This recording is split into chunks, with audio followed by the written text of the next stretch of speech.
E o vídeo de... E o vídeo de hoje será sobre o capeta.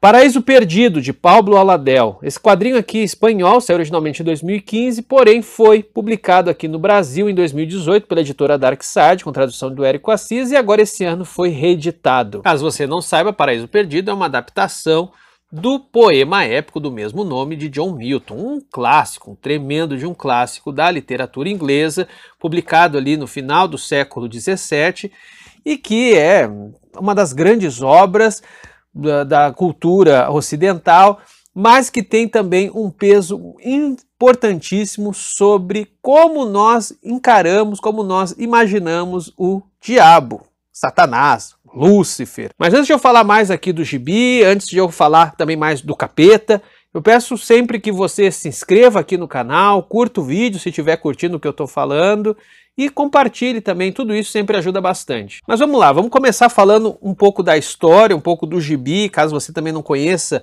o Paraíso Perdido. A história é sobre a ruína de Lúcifer, a queda dele, depois que ele acaba sendo expulso do paraíso por Deus, e a sua vingança contra a nova criatura de Deus, que é o homem. Daí ele vai se infiltrar no paraíso, como a serpente que nós já conhecemos, e, portanto, começa toda aquela história que a gente já conhece, papapá, papapá. A arte do Pablo Aladel é lindíssima, pessoal, lindíssima, tá? Ele aqui se utiliza de diferentes referências, diferentes iconografias religiosas para poder contar essa história, sem dar para ela o peso de uma história bíblica, ou seja, ele não está aqui querendo fazer um gibi que a gente use para se evangelizar ou coisa que fosse. Não, o que você tem aqui acima de tudo é um épico. Porém, este épico, obviamente, bebe em diferentes referências, bebe no nosso imaginário de imagens sacras. E isso ele mistura com uma maestria, olha, porque de um lado vocês podem notar o seguinte, ó, as páginas têm um layout bastante regular, né? Ali a sarjeta divide os quadros com bastante clareza, não tem nenhum layout mega rebuscado, mega maluco, não, são 2 quadros, 6 quadros, 4 quadros por página, tudo é muito estável visualmente falando, em termos de organização mesmo da página. E isso de alguma maneira remonta a todo aquele didatismo visual caro às artes medievais. Aliás, isso cabe a outro vídeo que ainda tem que desenvolver, que os quadrinhos nada mais é do que a modernização da arte medieval, mas enfim, isso é outro papo. O que o Pablo Aladel faz aqui é pegar aquele didatismo dos trípticos religiosos, dos retábulos narrativos, dos vitrais, enfim, todas essas imagens que a gente costuma ver em igrejas, que contam, por exemplo, a crucificação, um exemplo mais clássico, né?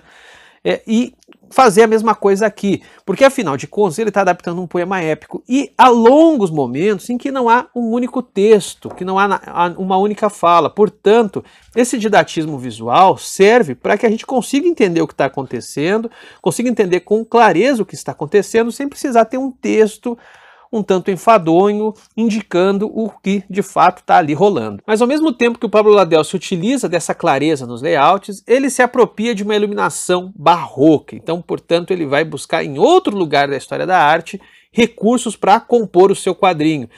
Essa iluminação barroca está muito presente na capacidade de produzir perspectiva com a sobreposição de elementos em claro e escuro. Portanto, isso é muito interessante aqui, porque, obviamente, quando ele está principalmente mostrando o inferno, principalmente quando ele está mostrando as hordas ali de Lúcifer, a gente fica vendo coisas que saem do escuro, que vem à luz, que voltam para o escuro, tudo isso vai produzindo um clima muito pesado. Aliás, a maneira como ele consegue nos dar uma sensação de inferno é muito poderosa, é muito boa. Eu não lembro de ter visto um quadrinho que conseguisse dar um clima de danação tão bom quanto esse aqui. E para se somar nessa salada de fruta aqui de referência da história da arte, tem os rostos, que bebem muito ali no Renascimento. Aqui a gente tem o rosto de Deus. Aliás, cabe notar que uma coisa divertida é que os anjos todos têm narizes pontudos, o que remete a aves. E a arquitetura do paraíso é tipicamente renascentista, né? Temos uma cúpula hemisférica, edículas, disposição geométrica das janelas, de todos os elementos aqui que vocês podem observar. A presença do divino aparece pelo azul celeste. Toda vez que a gente vê esse azul celeste é porque se trata da presença de Deus, ou do toque de Deus, o azul celeste está nos olhos de Adão. E um elemento que eu não consegui pescar, jogo aqui para vocês me ajudarem, é quando o diabo, Lúcifer, que ainda não havia se tornado Satanás, escolhe como coroa para si um chapéu fedora.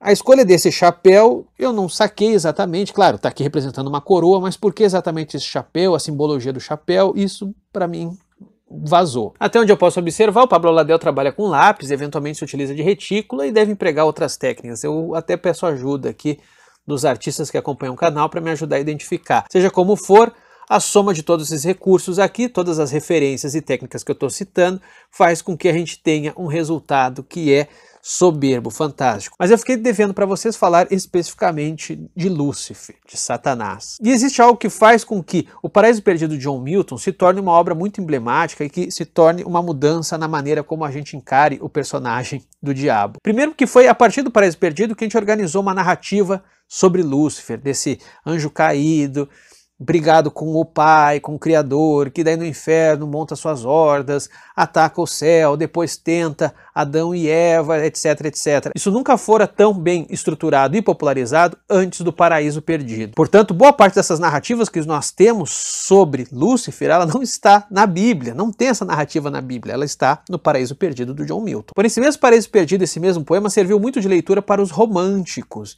Eu estou falando do período do romantismo mesmo ali, né? Final do 18, início do 19, que viram no personagem do Lúcifer um típico personagem romântico. E para deixar claro aqui, eu não estou falando romântico no sentido corrente que a gente fala assim, romântico de apaixonado, não, romântico no sentido de idealista e também no sentido trágico. Em última instância, no Paraíso Perdido, por mais que a gente veja ainda Lúcifer como um cara mau, não tem como não empatizar com ele. Afinal, mesmo que por suas ações e por ações ruins ele caia em ruína com o pai, a gente fica com pena, a gente de alguma maneira se compadece com esse cara que busca reconquistar a atenção do pai, mas que busca essa atenção fazendo algo tipicamente romântico, que é indo contra a ordem do pai, que é se voltando contra o pai. Gente, quem já foi adolescente um dia, já foi Lúcifer, sacou? Portanto, o sofrimento de Lúcifer alegoriza a queda da humanidade, não só a queda de um anjo, mas a queda do homem e da mulher. Essa condição de ruína que todos nós caímos em algum momento da vida, quando nós nos colocamos contra uma ordem estabelecida, sofremos por essa ordem e uma série de ressentimentos tomam conta da gente e aquilo vai levando a uma espécie de bola de neve de más escolhas e más ações. E no final, como o Paraíso Perdido nos mostra, tanto Lúcifer quanto nós somos só pobres diabos querendo apenas um pouco de amor. Então é isso, pessoal. Fica a sugestão de leitura de Paraíso Perdido de Pablo Oladel e também o pedido para que você nos apoie no Catarse. A partir de R$5 você pode participar de sorteios, participar de grupo de estudo, participar de live, tem muita coisa legal. Vou deixar o link aqui no primeiro comentário fixado, tá bom? Ajude a Sarjeta a continuar independente e não ter que fazer um pacto com o diabo. Também segue a gente no Instagram, @sarjeta. Valeu!